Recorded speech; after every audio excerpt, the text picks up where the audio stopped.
এক ছেলের পুরো শরীর প্যারালাইজ ছিল, সে শুধু মাথাটা একটু নাড়াতে পারত। একদিন তার বাবা জিজ্ঞেস করলো, বাবা তোমার কিছু চাই? ছেলেটি দূরে ব্যায়ামরত এক মেয়ের দিকে তাকালো। বাবার মনে হলো তার ছেলেও হয়তো ব্যায়াম করতে চায়। তিনি মনে মনে প্রতিজ্ঞা করলেন, যাই হোক না কেন আমি ছেলের সব ইচ্ছে পূরণ করব। কিন্তু তিনি ছেলের আসল ইচ্ছাটা বুঝতেই পারলেন না। সেদিন থেকে বাবা রোজ ব্যায়াম করতে শুরু করলেন। তিনি দৌড়াতে লাগলেন এবং ম্যারাথনেও অংশ নিলেন। একদিন ছেলেকে হুইল চেয়ারে বসিয়ে তিনি দৌড় প্রতিযোগিতায় নামলেন। কয়েক কিলোমিটার পর্যন্ত হুইল চেয়ার ঠেলতে থাকলেন। হঠাৎ একটা প্লাস্টিকের ব্যাগ ছেলের মুখে আটকে যায় আর তার শ্বাসকষ্ট শুরু হয়। সময় মতো বাবা ব্যাগটা সরিয়ে দিলেন। কিছুক্ষণ পর পাহাড়ি রাস্তায় বাবা খুব ক্লান্ত হয়ে অজ্ঞান হয়ে পড়লেন। হুইল চেয়ারটা ঢালু রাস্তায় একা একাই গড়িয়ে নামতে লাগলো। বাবাকে অ্যাম্বুলেন্সে করে হাসপাতালে নেওয়া হলো। সেখানে তাকে অক্সিজেন মাস্ক পরানো হলো। ওদিকে ছেলেটি রাস্তার ধারের একটা গর্তে পড়ে গেল। সে সারা রাত বাবাকে ডাকতে থাকলো, কিন্তু কেউ এলো না।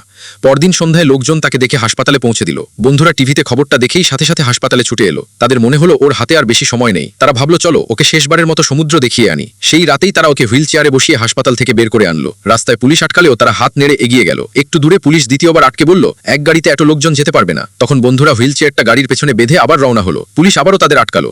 বন্ধুরা তখন পুরো ঘটনাটা খুলে বলল। সব শুনে পুলিশ অফিসার আবেগপ্রবণ হয়ে তাদের সমুদ্র সৈকতে যাওয়ার অনুমতি দিলেন। অবশেষে তারা সমুদ্রের ধারে পৌঁছালো, কিন্তু সেখানে প্রচুর আবর্জনা ছড়ানো ছিল। এক বন্ধু হুইল চেয়ারে জোরে ধাক্কা দেওয়ায় ব্যালেন্স হারিয়ে ছেলেটি পড়ে গেল। এক বন্ধু তাকে পিঠে তোলার চেষ্টা করতেই দুজনেই পড়ে গেল। এরপর অন্য এক বন্ধু চেষ্টা করলো, সেও পড়ে গেল।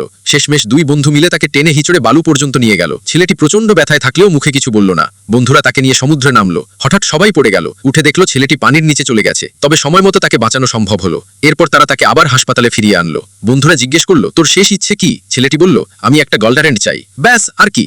বন্ধুরা তার এই ইচ্ছে পূরণের মিশনে নেমে পড়লো। পরদিন এক বন্ধু তার ক্লাসমেটকে জিজ্ঞেস করলো, তুমি কি একদিনের জন্য আমার বন্ধুর গার্লফ্রেন্ড হবে? মেয়েটি তাকে চড় মারলো। সে আরেকটা মেয়েকে জিজ্ঞেস করলো। এরপর তৃতীয় জনকেও বলল, কিন্তু প্রতিবারই একই ফল হলো। চড় খেয়ে বন্ধুদের মুখ ফুলে গেল। রাতে কিছু গুন্ডা তাদের ধরে ফেললো। হয়তো তারা ওই মেয়েগুলোর ভাই ছিল। তারা বন্ধুদের বেদম পেটালো। তাদের জামা কাপড় কেড়ে নিয়ে বাস স্টপেজে ফেলে রেখে গেল। এক মহিলা তাদের দেখে ভয় পালিয়ে গেল। ঠিক তখনই সেখানে পুলিশের গাড়ি চলে এলো। পুলিশ দেখে বন্ধুরা দৌড়াতে শুরু করলো। অবশেষে তারা একটা বিউটি পার্লারে পৌঁছলো আর সেখানকার মহিলাকে বলল, দিদি প্লিজ একদিনের জন্য আমাদের বন্ধুর গার্লফ্রেন্ড হয়ে যান। তাদের কথা শুনে মহিলা আবেগপ্রবণ হয়ে হাসপাতালে যেতে রাজি হয়ে গেলেন। বন্ধুরা ছেলেটিকে তৈরি করলো, তার শেভ করিয়ে নতুন জামা কাপড় পরালো। মহিলা তার ঘরে ঢুকলেন আর বন্ধুরা বাইরে অপেক্ষা করতে লাগলো। প্রায় 3 ঘন্টা পর তিনি বাইরে এলেন। বন্ধুরা হাসতে হাসতে ঘরে ঢুকে বলল, ভাই অভিনন্দন।